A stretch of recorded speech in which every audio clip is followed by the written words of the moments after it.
أعوذ بالله من الشيطان الرجيم بسم الله الرحمن الرحيم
wabarakatuh.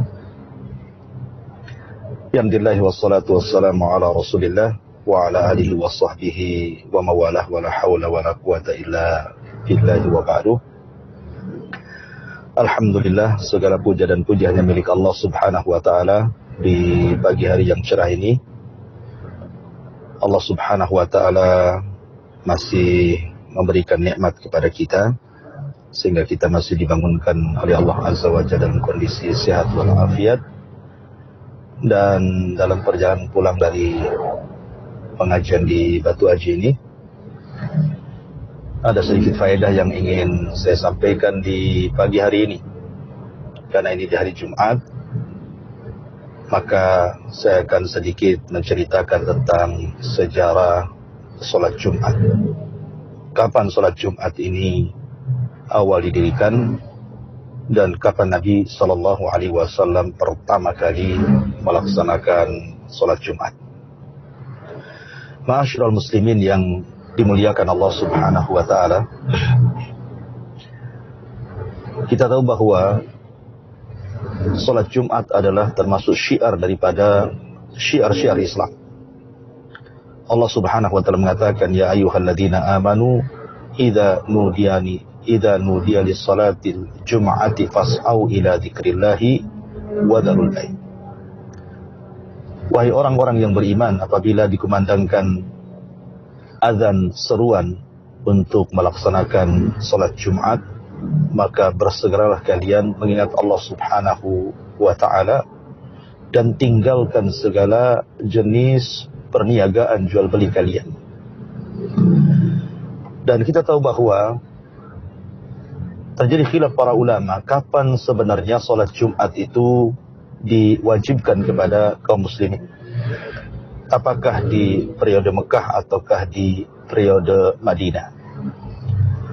Ada yang mengatakan bahwa salat Jumat itu diwajibkan di periode Madinah karena surat Jumat yang tadi saya bacakan ayatnya, idza nudiya lis-salati min yaumil jum'ati fas'au ila dzikrillahi wa dzarul bai', adalah turun di Madinah. Sehingga mayoritas para ulama mengatakan bahwa wajibnya salat Jumat itu disyariatkan di kota Madinah. Ada juga yang mengatakan bahwa diwajibkan salat Jumat itu di periode Mekah. Tapi karena Nabi SAW masih dalam kondisi lemah, belum kuat, dan juga para sahabat Nabi SAW melihat jumlah para sahabat yang belum banyak, sehingga Nabi SAW tidak bisa melaksanakan sholat Jumat di Mekah. Sehingga ketika Nabi SAW mengutus Mus'ab ibn Umair radhiyallahu an ke kota Yathrib, yang kemudian belakangan disebut Madinah, dan juga sebelumnya sudah masuk Islam, As'ad ibn Zurarah dari Ansar, Qaba'u Ansar. Maka sebelum Nabi SAW hijrah ke kota Madinah, maka As'ad ibn Zurarah dialah yang pertama kali mengumpulkan manusia untuk melaksanakan salat Jumat. dan dihadiri oleh Mus'ab ibn Umair radhiyallahu anhu. Makanya kemudian Ka'ab ibn Malik radhiyallahu anhu apabila mendengar suara azan di salatul Jumat, maka dia selalu mendoakan kebaikan kepada As'ad ibn Zurarah rahimallahu di As'ad ibn Zurarah. Semoga Allah subhanahu wa ta'ala merahmati As'ad ibn Zurarah. Kemudian Ka'ab ibn Malik ditanya, kenapa anda setiap mendengar suara azan di hari Jumat anda selalu tarahum mendoakan rahmat kepada As'ad ibn Zurarah? Maka Ka'ab ibn Malik radhiyallahu anhu mengatakan, karena dia orang yang pertama kali mengumpulkan kami melaksanakan sholat Jumat. Kemudian ketika ditanya berapa jumlah ketika anda melaksanakan sholat Jumat bersama As'ad ibn Zurarah kala itu, maka dia mengatakan 40 orang. Dan hadis ini disahihkan oleh Syekh Nasiruddin Al-Albani rahimahullahu taala. Jadi orang yang pertama kali melaksanakan salat Jumat di Madinah sebelum hijrah Nabi sallallahu alaihi wasallam adalah As'ad ibn Zurarah.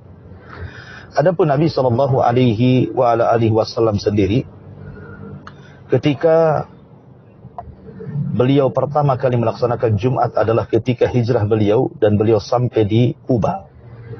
Dan beliau mendirikan pondasi Masjid Kuba tetapi tidak membangunnya, hanya meletakkan beberapa batu untuk sebagai asas pondasi bahwa di situ akan didirikan Masjid Kuba. Setelah hijrahnya Nabi SAW sampai di kota Madinah, baru Masjid Kuba dibangun oleh penduduk Kuba. Namun ketika beliau berjalan dari Kuba menuju Madinah, dan Kuba itu adalah kabilah dari Amr ibn Auf, dan Amr ibn Auf itu adalah kabilah Aus. Jadi Nabi SAW singgah di kabilah Aus dari kabilah Amr ibn Auf. Disitulah Nabi SAW membangun Masjid Kuba. Tapi menuju perjalanan Kuba ke Madinah, maka Nabi SAW singgah di sebuah wadi lembah namanya Ranuna. Disitulah Nabi SAW lewat di sebuah perkampungan yang perkampungan itu di bawah kabilah Khazraj. Di situ pimpinannya adalah Salim ibn Auf, dan di antara pembesarnya adalah Ibn Malik radhiyallahu an yang dipersaudarakan Nabi SAW dengan Umar ibn al-Khattab radhiyallahu an. Ketika Nabi SAW sampai di wadi di lembah Ranuna, disitulah kemudian Ibn Malik radhiyallahu an mengatakan kepada Rasul, ya Rasulullah, singgahlah anda di sini. Maka siapapun yang singgah di sini dan bermalam, maka dia akan dilindungi dan akan ditolong, dan kami siap membela.